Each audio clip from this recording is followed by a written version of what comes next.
జనవరి 1 లోపు మీరు ఈ వీడియో చూస్తున్నారంటే మీకు చాలా అదృష్టమే అనుకోవాలి. ఎందుకంటే 2026లో మీ లైఫ్లోనే బెస్ట్ ఇయర్గా మారబోతుంది. ప్రతి కొత్త సంవత్సరం వచ్చేటప్పుడు దేవుడు మనం చేసిన చెడు పనులు, తప్పులను తొలగించి కొత్త జీవితాన్ని మొదలుపెట్టే ఒక అవకాశాన్ని ఇస్తారు. అంటే ఈ న్యూ ఇయర్ నుంచి మనం రిజల్యూషన్ చేసుకోనికి బెస్ట్ టైం. మీకు దేవుడి మీద నమ్మకం ఉంటే ఇలా చేయండి. మీరు చేసే ప్రార్థనలు దేవుడు ఖచ్చితంగా వింటారు. మీరు 1 జనవరి రోజున పొద్దున్నే లేచి, పొద్దున అంటే బ్రహ్మముహూర్తంలో లేచి ఓం శ్రీ సర్వేశ్వరాయ నమః ఓం సర్వేశ్వరాయ నమః అని 11 సార్లు లేదా 21 సార్లు చెప్పండి.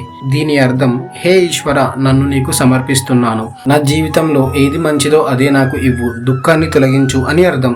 కొత్త సంవత్సరం మొదటి రోజున ఇదొక్కటి చేయండి. మీ లైఫ్లో 2026 ఇయర్ బెస్ట్ ఇయర్గా మారబోతుంది. లైఫ్లో అప్స్ అండ్ డౌన్స్ కామన్, ప్రతి ఇయర్లో వచ్చేవే. కాబట్టి ఈ ఇయర్ని బిలీవ్ చేసి ముందుకు నడుద్దాం.